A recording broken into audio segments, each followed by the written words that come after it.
Ciro Lupat.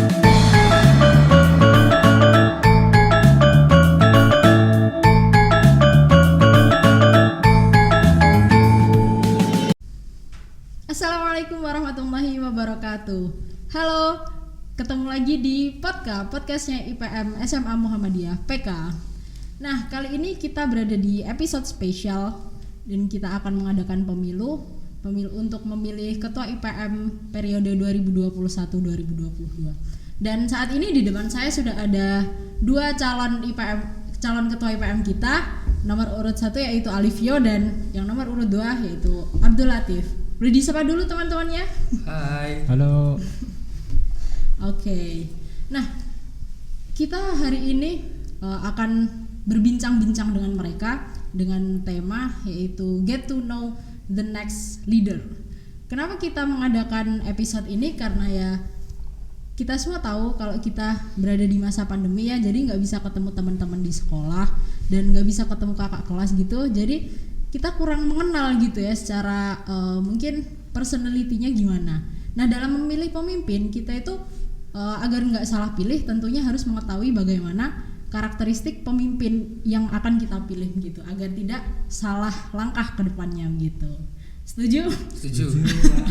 Nah, jadi di sini kita nanti mau ngobrol-ngobrol, mau nanya-nanya sama mereka tentang bagaimana sih kepribadian mereka biar nanti teman-teman yang ada di rumah bisa menentukan pilihannya secara bijak mau memilih nomor urut 1 atau nomor urut 2 gitu.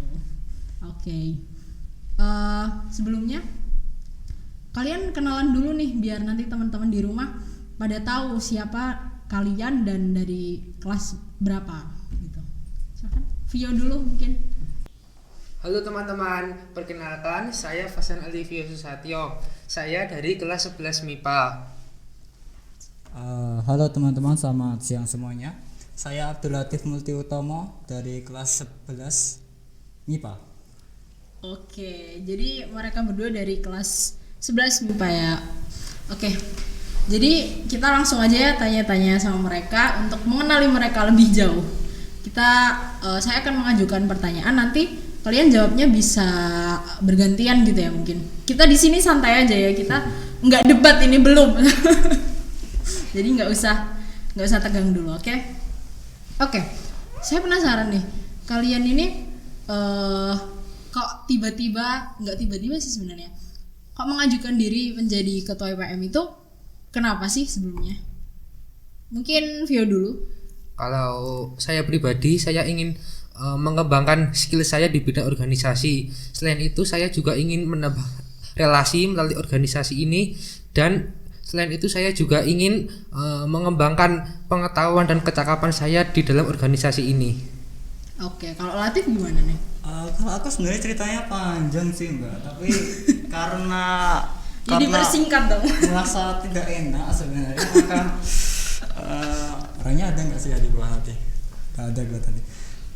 Sebenarnya kalau secara jujur juga memang ketika awal pengen sih buat masuk dan ngajuin diri ke ketuanya langsung gitu, ke ketua IPM-nya. Tapi karena memang merasa belum merasa kurang pantas lah, akhirnya nyoba ke pengennya nih kelas 11-nya itu pengennya tetap di bidang awal PIP gitu. Yaitu akhirnya setelah perjalanan yang panjang yang ceritanya tadi itu, akhirnya ya mau aja lah karena memang aku butuhin skill itu untuk suatu alasan dan aku yakin mungkin kedepannya aku perlu skill itu juga seperti yang diomongin Vio tadi juga. Oke, ya. Sebenarnya jadi ketua itu ya kita perlu skill kayak leadership skill gitu ya. Emang itu nggak cuman jadi ketua aja sih kalau menurutku. Soalnya kita sebagai manusia itu juga harus minimal bisa memimpin diri sendiri kan. Yep. Tapi nggak ada salahnya loh mencoba untuk jadi calon ketua IPM gitu. Kayak apa ya? Berani dulu gitu. Oke.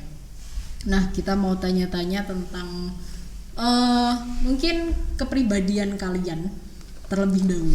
Sebelumnya nih, aku mau tanya dong, siapa sih tokoh favorit kalian itu dan apa alasannya? Mungkin dari Vio dulu. Kalau tokoh idola saya pribadi yaitu Bapak Profesor Habibie. Saya mengidolakan dia karena beliau itu memiliki kreativitas yang tinggi, selain itu memiliki inovatif, dan selain itu dia juga aktif mengikuti berbagai organisasi, dan saya kira dia itu juga memiliki relasi yang banyak seperti yang saya inginkan. Oke, kalau Latif sendiri gimana? Kalau saya sendiri sih ya sejak awal memang kita harus mengidolakan Rasulullah ya, kayak itu jelas. Tetapi kita punya tokoh idola masing-masing lah. Kalau saya sendiri mungkin salah satu dari tokoh idola saya itu Pak Ahmad Dahlan. Ahmad Dahlan, baik. Yang bikin saya mengidolakan dia itu ketika dia nggak punya uang untuk mendanai dan menggaji guru-gurunya, sampai-sampai dia harus melelang semua barang-barang yang dia punya. Itu udah dari awal itu langsung kayak wow gitu. Iya. Sama seperti ceritanya Abu Bakar juga kan dulu ya. Iya, rela berkorban. Tapi dari kedua tokoh itu ya sama-sama hebat ya. Jadi nggak salah lah untuk mengidolakan mereka dan dijadikan role model. Iya. Nah, oke, selanjutnya nih. Aku mau tanya dong. Oke, aku penasaran nih. Kalian ini selama pandemi di rumah kegiatannya ngapain sih selain sekolah gitu? Ini dari Latif dulu. Ya karena ekspresi saya sudah terlalu ya sebenarnya selain sekolah, selain belajar juga itu di rumah ya banyak ngelakuin kegiatan. Salah satunya ya baca buku atau bantu orang tua, itu jelas ya, itu kewajiban. Selain itu juga kalau waktu senggang ya main game, nonton YouTube seperti hal biasa lah gitu. Oke, kalau Vio sendiri? Kebanyakan di masa pandemi ini saya sering melakukan olahraga yaitu sepedaan. Oke. Terus selain itu untuk menunjang prestasi, saya juga sering mengikuti lomba-lomba yang insya Allah sertifikatnya itu akan dibutuhkan jika masuk perguruan tinggi. Insya Allah. Insya Allah ya. Oke. Jadi udah mungkin kamu ini orangnya visioner gitu ya, kayak berorientasi ke depan. Soalnya kamu tadi kan juga menyinggung ini sertifikatnya mungkin bisa untuk perguruan tinggi gitu kan. Itu kan masih ya walaupun nggak lama banget tapi cukup ada waktu lah dari kelas 11 sampai nanti mau masuk perguruan tinggi gitu. Oke, bagus sih itu. Kita di rumah juga harus tetap meningkatkan produktivitas Harus juga produktif. kan. Ya betul sekali. Ya. Gak boleh mager. Tapi nggak apa-apa sih mager ya. Asal jangan sering-sering aja sih. Karena mager itu kalau menurutku bisa jadi self reward dari kan kita seharian udah capek sekolah gitu ya, apalagi sampai jam 1:30 gitu, belum lagi ada kegiatan yang lainnya dari sekolah, masih ketambahan hal-hal produktif yang lain gitu. Harus balance lah. Iya betul sekali. Banyak mager banyak belajar. Iya. Jangan sampai banyak mager sedikit belajar. Kebalikan ya nanti malahan. Oke. Mungkin tadi kan kita udah tahu ya aktivitas kalian selama pandemi di rumah itu ngapain aja gitu selain sekolah gitu. Nah, kita mau masuk ke personality-nya kalian nih. Kira-kira bisa dijelasin nggak terlebih dahulu kalian ini orangnya gimana sih? Bebas saja, ini mulai dari maksudnya dari sudut pandang yang mana gitu. Dari Latif dulu mungkin. Ini maksudnya ganti-gantian jelasin apa jelasin diri sendiri? Jelasin diri sendiri. Oke. Untuk aku sendiri melihat diriku, bercermin ke diriku sendiri itu kayak memang banyak hal sih ya yang aku punya kelemahan.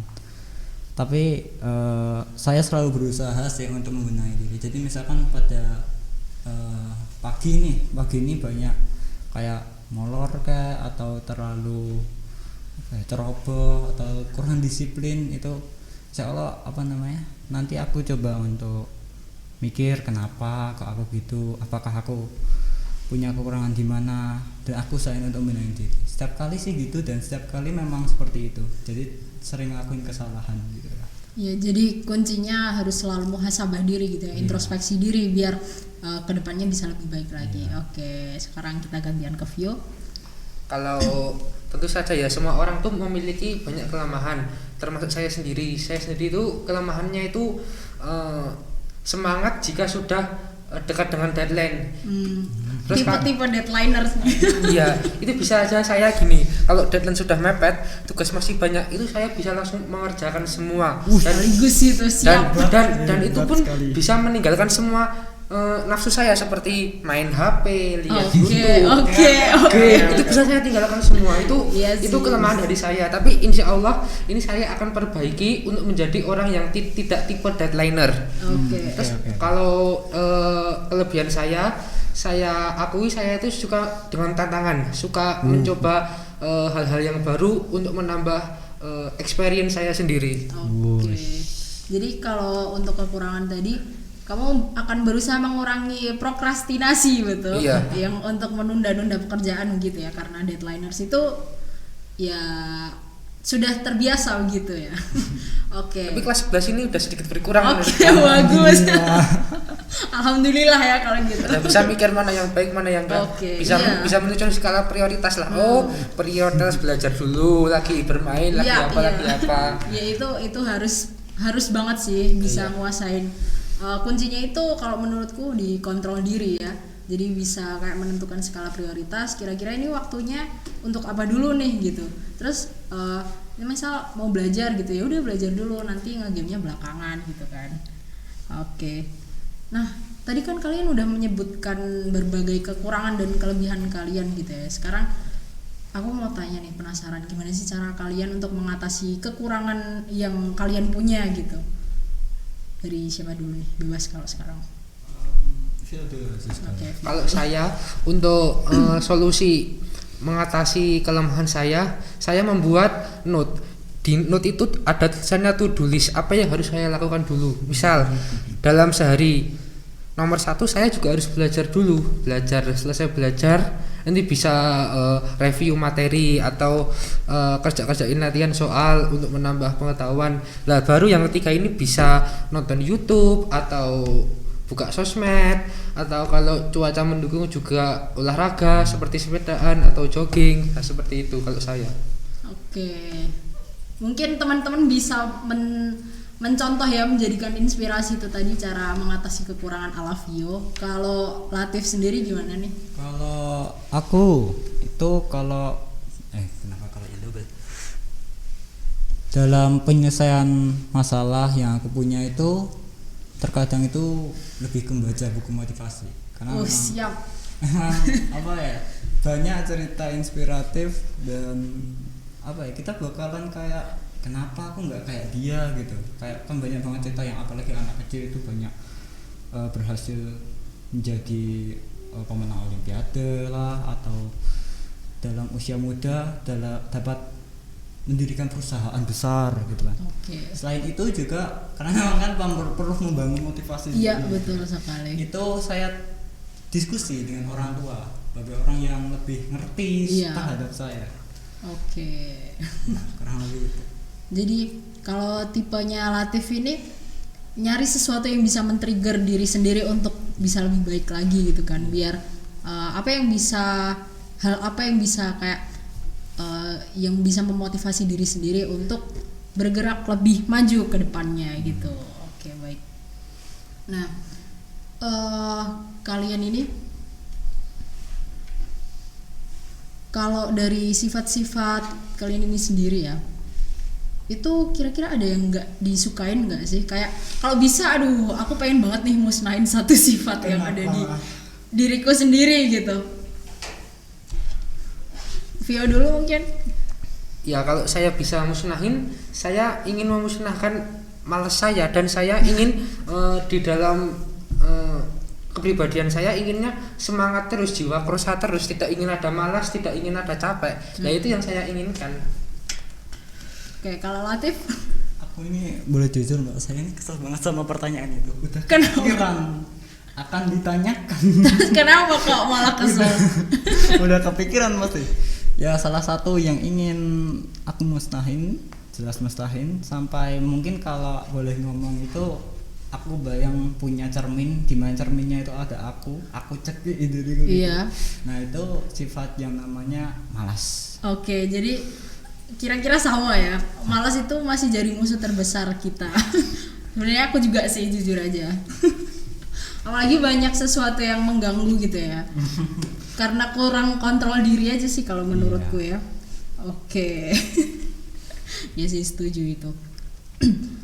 Nah gini, kalian ini ya, kalau jadi anak SMA itu, apalagi yang mau masuk perguruan tinggi, harus punya relasi yang banyak dong. Iya. Nah, gimana sih cara kalian untuk membangun relasi dan mungkin bisa kayak semacam punya temen dari berbagai macam bidang ataupun daerah gitu, biar bisa kayak mengembangkan apa ya, membantu meningkatkan value diri kalian sendiri gitu. Mungkin Latif dulu bisa jawab. Saya apa ya, untuk relasi kita bisa memulai dengan gabung ke komunitas tuh bisa ya, walaupun saya sendiri memang nggak ngelakuin, tapi untuk saran memang bangun komunitas. Salah satunya ya misalkan kayak IPM ini juga kan bisa dibilang komunitas organisasi, itu juga salah satu untuk bangun relasi. Karena dalam IPM sendiri itu kan bisa keluar nih kan, bisa keluar, bisa ketemu banyak teman, itu salah satunya. Kalau dari saya, walaupun terkadang saya memang untuk komunitas secara online dalam masa pandemi ini saya jarang ikut, tapi pengen ikut. Oke. Kalau nemu apa itu pengen ikut. Vio? Kalau saya ya kurang lebih sama seperti Latif. Pertama bisa juga dengan mengikuti event-event seperti event IPM. Ya, di event IPM kita kan juga dapat menambah relationship kita, kenal banyak orang. Terus yang kedua, saya juga mengikuti grup lomba.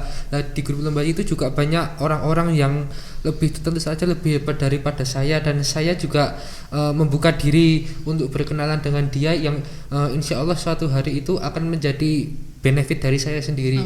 Kuncinya kalau untuk menjalin relationship harus humble, baik dan apa adanya, tidak usah dilebihkan, tidak usah dikurangkan, yang intinya lebih ke jujur gitulah. Tapi sejauh ini kalian orangnya suka bersosialisasi nggak sih? Vio dulu. Kalau dari diri saya suka bersosialisasi, karena sosialisasi itu menurut saya itu bisa menambah kawan, menambah teman, dan menambah jangkauan apa-apa.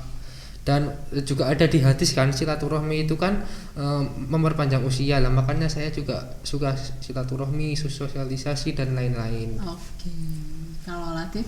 Aku sedang berusaha karena apa ya, mungkin bisa dibilang selama SMP sampai SMA itu kayak kurang banget ngobrol sama, bahkan teman satu kampung aja itu kadang aku nggak pernah nyapa. Jarang banget, nggak tahu ya, dekem di rumah aja gitu. Karena itulah jadinya ya saya berusaha untuk nyari temen, nyari relasi. Karena itu jadi mungkin lebih ke introvert gitu kan. Jangan sebut introvert. Kenapa memangnya? Ya jangan saja. Sedih dengarnya. Sebenarnya introvert atau ekstrovert itu apa ya, kayak nggak ada yang harus direndahkan gitu loh satu sama lain. Itu karena masing-masing punya kelebihannya punya kelebihannya sendiri-sendiri gitu kan. Namanya juga kepribadian, dan kepribadian itu kan yang membentuk ya dari banyak faktor gitu kan. Oke. Jadi gini, aku mau nanya nih, kita kan dalam pergaulan yang di masa ini gitu ya, kita kan udah kayak gampang banget nemuin temen. Kalaupun misal kita nggak bisa berinteraksi secara langsung gitu, secara face to face, at least kita bisa ketemu secara online gitu kan. Kalau online itu menurutku ya itu lebih bebas gitu, nggak? Iya kan? Kayak gimana ya? Soalnya kan online itu nggak ada batasannya, kalian bisa kontakkan sama orang dari luar negeri lah atau dari siapa lah gitu kan. Nah itu kan mesti ada kayak positif sama negatifnya gitu. Nah tipe-tipe kalian ini kalau misal berteman di dunia media sosial itu seperti apa sih? Kalau saya, kita ini kan semua sudah remaja, tentu saja bisa mikir mana yang baik, mana yang buruk. Nah dalam berteman Terlebih untuk teman yang tidak kenal, kita harus bisa melakukan yang namanya filtrasi atau penyaringan. Nah, jangan ditelan mentah-mentah, kita saring dulu apa yang dia katakan, apa yang dia perbuat itu baik apa tidak. Kalau baik ya kita nggak apa-apa berteman akrab. Tapi kalau mohon maaf kepribadiannya dia kurang baik, ya kita hanya sebatas mengenal saja. Terus kedua, kalau untuk sahabat dekat yang kita sudah kenal, sudah pernah tatap muka, kalau ngechat usahakan menggunakan bahasa yang jelas untuk menghindari seperti miskomunikasi agar tidak timbul masalah-masalah yang diinginkan. Karena berawal dari miskomunikasi bisa ada masalah besar yang endingnya sampai perkelahian. Kalau aku jujur setuju sama yang dikatakan Vio, bahwa kita memang perlu filter dan perlu berhati-hati. Dan kalau itu dikembalikan lagi, misalkan aku adalah teman dari si A itu, maka posisinya si A itu harus bisa ngerti dulu aku itu seperti apa orangnya, karena takutnya nanti memang aku itu sifatnya jahat lah, atau memang pengen membawa si A ke hal yang buruk lah. Itu kan memang perlu hati-hati. Gitu. Oke. Tadi kan kalian udah kayak menyebutkan gimana caranya untuk memfilter hal-hal yang negatif dari pertemanan di sosial media gitu, khususnya sama orang yang baru gitu kan. Nah, gimana sih cara kalian memastikan kalau diri kalian ini tuh insya Allah membawa pengaruh baik gitu loh ke orang yang baru gitu? Karena kalian tadi udah bilang kalau nggak semua orang itu baik begitu kan, apalagi di sosial media yang kita nggak bisa ketemu secara langsung gitu. Mungkin siapa dulu nih? Mungkin Latif dulu. Oke. Bagaimana cara kita untuk bisa ngerti apakah kita itu udah baik atau enggak kan? Itu Ya seenggaknya kita tahu kalau kita ini nggak toksik ke orang lain gitu. Iya. Kalau aku sendiri jujur, kalau aku itu sifatnya kaku ya. Oke. Jadi kalau aku ngirim sesuatu ke orang, banyak yang bilang, "Tef, kok kamu kaku banget sih?" Aku bingung, aku itu kaku nggak sih kan? Kadang-kadang jadi aku bingung. Jadi insya Allah mungkin aku nggak toksik, tapi memang untuk hal itu kembali kepada bagaimana kita itu dalam bersosial, tapi nggak lewat online ya, tapi sendiri aja, misalkan dalam lingkungan keluarga gitu. Kalau lingkungan keluarganya kita jelek, karena terpengaruh juga. Sama seperti kayak apa ya contohnya ya, aku nggak punya contoh bagus lah ya. Intinya kalau di itu loh hadis yang kalau kita dekat, bukan hadis sih, kalau kita dekat sama penjual parfum ke bawah wanginya, kalau kita dekat-dekat sama pembuat pandai besi blacksmith, itu terbawa abunya itu. Jadi itu kembali kepada kita di sekitar mana sendiri, dalam lingkungan keluarga kita ya. Kata tadi kan tanya online itu kan antar jarak yang jauh banget. Gitu. Kalau Vio? Kalau saya sih kurang lebih seperti Latif. Selain itu juga kalau untuk memastikan bahwa diri saya itu baik di hadapan teman lewat online, saya berusaha meminimalisir untuk tidak menyebarkan apa yang menjadi aibnya dia atau menjadi permasalahannya dia dikala dia curhat atau cerita problematikanya kepada saya, dan saya berusaha mengkeep masalah itu. Jadi tidak menyebarluaskan lah apa masalah orang gitu aja. Yang biar yang tahu hanya yang dipercaya oleh si yang cerita masalahnya itu. Jadi nggak membocorkan rahasianya dia gitu ya. Kalau kita diceritain sama dia. Bahasa gaulnya nggak ember gitu. Nggak ember gitu. Oke. Menyambung jawabannya Latif tadi nih. Kamu kan tadi bilang kalau ya kita harus memastikan kita tuh ada di lingkungan yang seperti apa gitu kan. Sebenarnya lingkungan itu juga mempengaruhi gitu ya. Tapi tentunya bagaimanapun juga kita kan nggak bisa menentukan seperti apa lingkungan yang kita inginkan gitu kan. Kalau kita emang sudah terlahir di lingkungan yang seperti ini, ya kita mau bagaimana lagi gitu kan. Tapi at least kita harus bisa yang namanya membentengi diri sendiri dari pengaruh-pengaruh buruk itu tadi. Nah, kalau cara kamu membentengi diri dari pengaruh-pengaruh buruk yang dari lingkungan terdekatmu gitu kan. Tadi kan online ya. Sekarang kalau di real life-nya begitu. Kalau aku bagaimana ya cara ngomonginnya ya? Karena kita ini dari awal itu sudah disekolahkan dalam sekolah yang Islam, dan insya Allah guru-guru kita selalu mengajak kita kepada kebaikan, insya Allah. Iya. Itu maka kita bisa lah kalau melakukan kebaikan sedikit demi sedikit agar kebawa kebaikan lainnya gitu. Oke. Makin lama kebaikan itu akan terjadi kita lah yang jadi kebaikan. Awalnya kebaikan itu hanya kata kerja, kebaikan itu sekarang jadi kata diri kita sendiri. Jadi ya misalkan kalau lingkungan buruk nih, misalkan apa ya, walau alam lingkunganku Alhamdulillah, kalau misalkan lingkunganku itu jarang pada sholat ke masjid nih, itu diusahain untuk menjadi contoh bahwa datang ke masjid gitu, biar nanti selain kita terlindungi dari mereka yang buruk-buruk ini, yang mereka yang buruk akan juga ikut jadi baik kayak kita.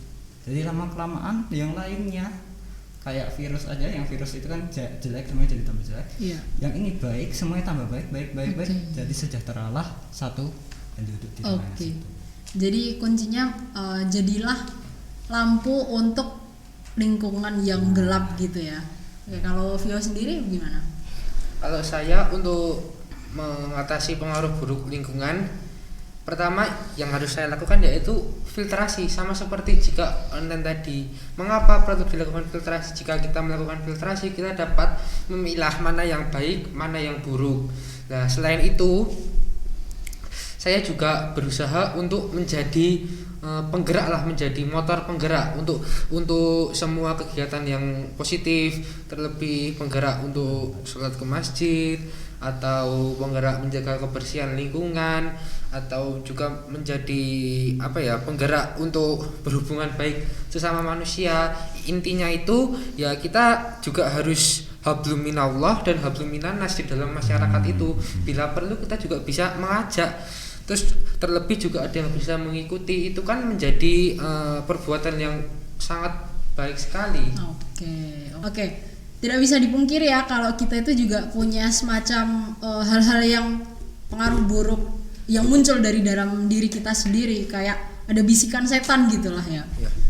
Nah, itu tuh gimana sih cara kalian mengalahkan nafsu yang ada di dalam diri kalian sendiri? Misal gini nih, ini waktunya belajar, tapi aku pengen main game nih, aduh gitu. Belajar sama main game ya. Kalau belajar nanti ya aku paling 5 menit udah ngantuk gitu. Kalau nge-game kan aku bisa lama gitu ya. Dan kalau belajar pun ini lingkungannya kayaknya nggak mendukung sih, kayak gitu ya. Kayak ya pokoknya gimana cara kalian untuk mengatasi mungkin bisikan-bisikan setan yang muncul di diri kalian sendiri gitu. Kayak perang batin gitu. Mungkin Vio dulu.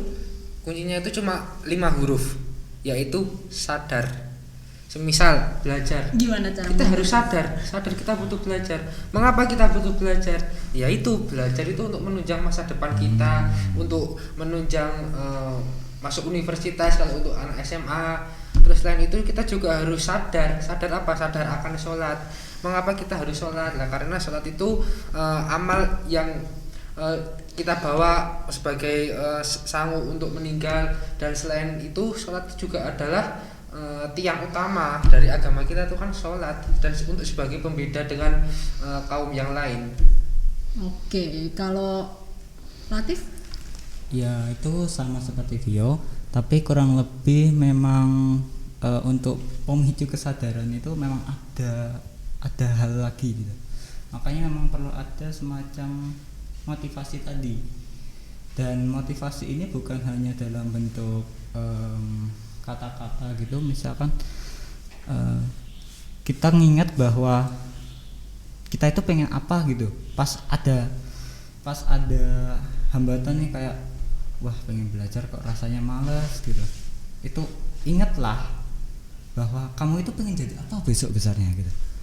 Misalkan kalau coba bayangin aja, mimpi aja, misalkan khayal aja, kalau aku nggak belajar gitu, besok aku kan jadi misalkan dokter atau guru, jarang ya yang jadi dokter atau jadi tentara gitu kan.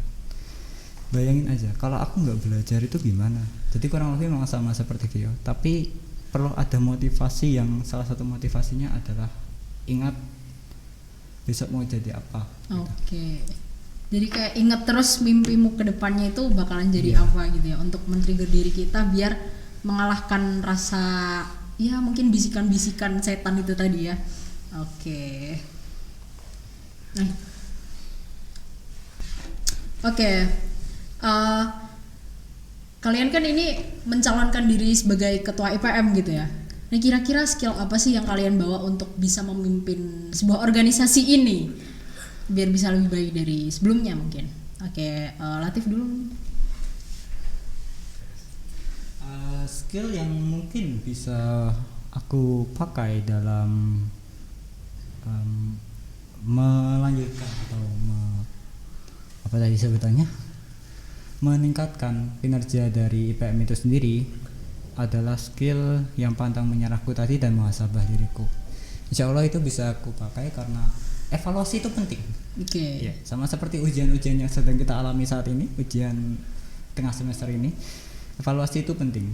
Kita harus tahu apa titik masalah kita, bagaimana cara kita untuk bisa menyelesaikan masalah itu perlu namanya evaluasi. Tapi dalam hal ini aku kekurangan bahwa aku harus punya skill yang, kan kalau per evaluasi kan perlu banyak orang nih ya kan. Iya.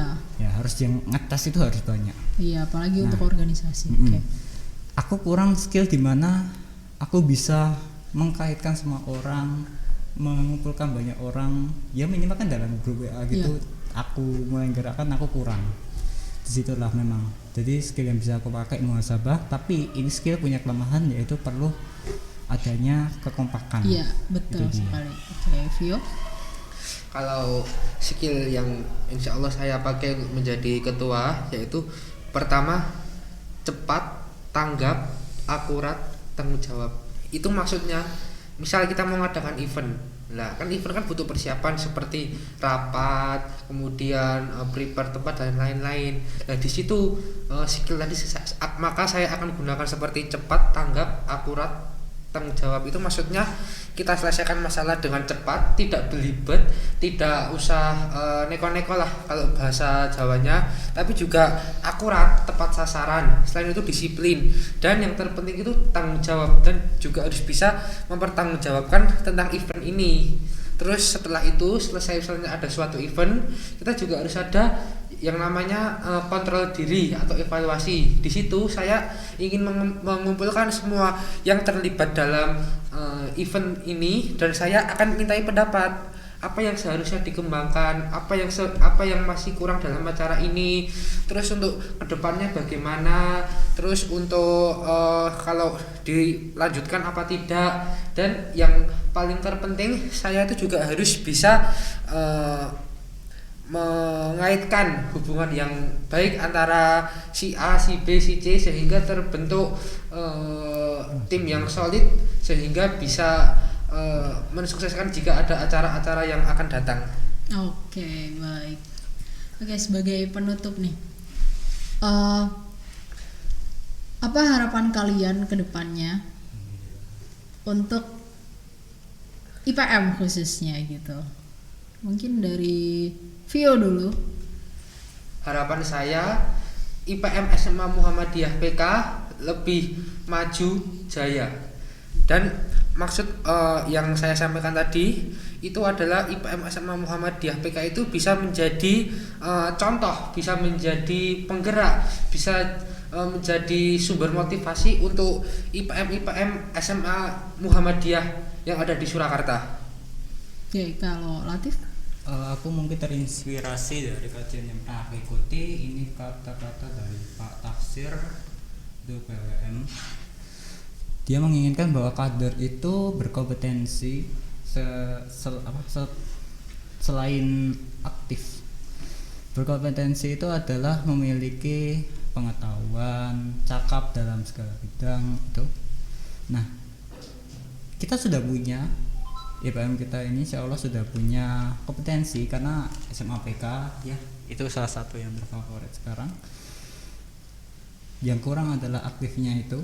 Saya mengharapkan bahwa IPM kita sekarang temannya itu bisa lebih aktif, lebih kayak ketika diundang keluar gitu misalnya, salah satunya itu. Itu dia. Oke, jadi mungkin itu saja teman-teman di rumah pembicaraan kita hari ini. Kami pamit undur diri. Apabila ada salah kata kami mohon maaf dan mohon ditunggu ya besok pemilunya tanggal 16 September 2021. Persiapkan pilihan kalian dan ya silahkan dipilih sesuai Hati nurani. ya hati nurani, betul sekali. Oke, kami pamit undur diri. Akhir kata, wassalamualaikum warahmatullahi wabarakatuh. Bye bye. Ji, ro, lu, pat.